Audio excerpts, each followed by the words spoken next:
Welcome back to Quiet 40. This is a space where we slow down to listen to the lessons midlife is trying to teach us. I'm a fellow traveler on this path with you, and today we're continuing our series, When 40 Sneaks Up on You. In this episode, we're going to talk about why solitude feels different after 40. If you've been looking for a moment of reflection in a noisy world, I'm glad you're here. Let's begin. There was a time, not so long ago, when being alone felt uncomfortable. It wasn't exactly painful, but it was uneasy, a restless itch that needed to be scratched. Back then, silence felt like a void, a hollow space that needed to be filled with anything. Noise was a form of reassurance. Constant activity was a shield. People were often just a way to distract ourselves from the quiet. Before 40, being alone often felt like an absence of connection, an absence of validation, or perhaps an absence of purpose. You might have filled your days with endless errands, social obligations, and digital noise, just so you wouldn't have to sit still with the unanswered questions that surface in the dark. But after 40, solitude changes its meaning. It doesn't happen suddenly with a grand epiphany. It happens quietly, like the settling of dust after a long storm. From absence to presence. You begin to notice that being alone no longer feels like being left out or forgotten. It starts to feel like stepping back into yourself. Solitude becomes the only place where you can finally hear your own voice without the constant interruption of the world's opinions. Not the polished, professional voice you present to your colleagues, or the nurturing voice you use for your family, but the real one, the raw, honest one that has been waiting for you to listen. Think about how much of your life has been spent responding to emails, responding to crises, responding to the needs and expectations of everyone around you. You've spent decades adjusting, explaining, and compromising. Solitude is the only space where none of that is required. In the quiet, you don't have to perform. You don't have to be impressive. You don't even have to be productive. For many of us, this is the first time in our adult lives we've given ourselves permission to just be. Sitting with the unfinished. At first, this stillness can feel unfamiliar, even daunting. When you finally slow down, things begin to surface. Old memories you thought were buried. Unfinished emotions from years ago. Questions about your path that you avoided by staying busy. But solitude teaches you a vital lesson. Discomfort is not danger. It is simply information. After 40, you develop the maturity to sit with your feelings without trying to fix them immediately.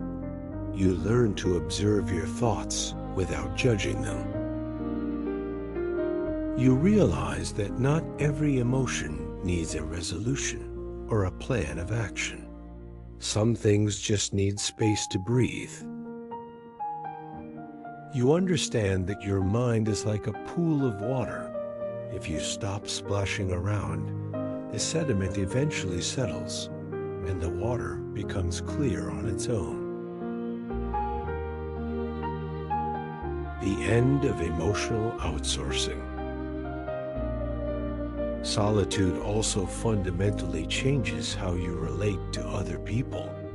You stop expecting your partner, your children, or your friends to fill every emotional gap in your soul. You stop outsourcing your peace of mind to external sources.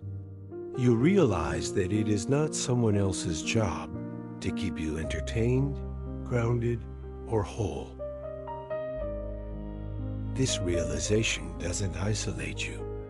In fact, it stabilizes you. It makes you a better friend and a better partner because you are no longer approaching people from a place of desperate need, but from a place of genuine desire. Your connections become intentional. You choose company because it adds value to your life, not because you're afraid of the silence that awaits you at home. Solitude as an earned reward. After 40, solitude feels earned. You've lived enough life to know exactly what drains you. You've carried enough responsibility to deeply appreciate the sound of nothing. You no longer confuse loneliness with being alone. Loneliness is a sense of disconnection, a feeling that you are missing something essential. Solitude, however, is a state of presence. It is being fully connected to yourself. In solitude, you notice things you were too busy to feel before. You notice how your nervous system finally, truly relaxes. You feel your shoulders drop away from your ears. You notice your breathing slow down and deepen. You realize how long you've been living in a state of low-level tension without even noticing it. Solitude gives you the room to recover from conversations that required too much emotional labor and from roles that simply asked too much of you. Unraveling the borrowed identity. Perhaps the most profound gift of solitude is how it allows you to see how much of your identity was actually shaped by others. For years, you lived by the definitions of who you were supposed to be: the successful professional, the perfect parent, the dependable child. Solitude gently loosens those borrowed definitions. In the quiet, you can ask the smaller, truer questions. What do I actually enjoy doing when no one is watching? What pace of life actually feels right for my soul? What do I want my remaining years to feel like on the inside? The answers don't arrive in a lightning bolt. They unfold slowly, like a flower blooming in a time-lapse video. Solitude teaches you a new kind of patience with yourself and patience with the process of change. The return of creativity and clarity. After 40, you stop fearing boredom. You realize that boredom is actually the fertile soil of creativity. Space becomes clarity. You notice how ideas and interests return to you when your mind is no longer crowded with everyone else's noise.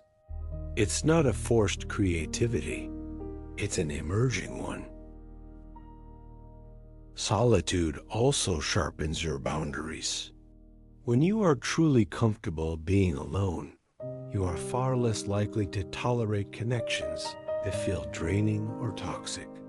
You no longer accept proximity as a substitute for quality. You understand that constant togetherness is not the same thing as intimacy. Sometimes, a little space deepens a connection more than constant closeness ever could. A private place for healing. Solitude is also where you go to grieve the things you never named, the losses that didn't have a funeral, the dreams that simply didn't happen. In the quiet, you allow yourself to feel these things without an audience. This private processing is deeply, fundamentally healing. You stop rushing yourself through your emotions. You give them the time and the respect they deserve to soften on their own. You realize that being alone doesn't mean you're missing out on life. Often, it means you're opting in to something much deeper. Solitude becomes a kind of home sanctuary you return to after navigating the demands of the world. It's a place where you don't have to explain why you are the way you are. The anchor of stillness. As you embrace this shift, you begin to trust yourself more. Your instincts feel sharper because they aren't being drowned out by the shoulds of society.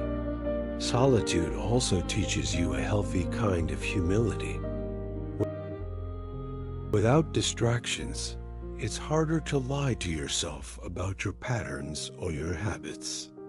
But strangely, it's also easier to forgive yourself. You see your own effort.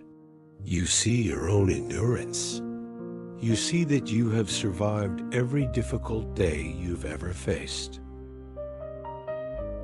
After 40, you stop seeing solitude as something to escape. You see it as an anchor. It steadies you when the world feels uncertain or overwhelming. You still enjoy the company of others. You still value deep connection, but you no longer fear the quiet moments in between. Those moments have become your strength. They help you realize that you are not unfinished just because no one is watching. You are whole, and you are enough, even in the absolute stillness. After 40, being alone no longer feels like a lack. It feels like alignment. And once you understand that, you stop chasing the noise. You start protecting the quiet, because in that quiet, you finally hear who you've been becoming all along. Thank you for sharing this quiet space with me today. Life at 40 and beyond isn't about having all the answers. It's about finally asking the right questions. If today's reflection resonated with you, I'd love to hear your thoughts in the comments. Your story is a valuable part of this journey. I'll be back soon with the next chapter of our series, where we'll explore when letting go becomes easier than holding on. Until then, take care of yourself. I'm a fellow traveler, and I'll see you in the next reflection.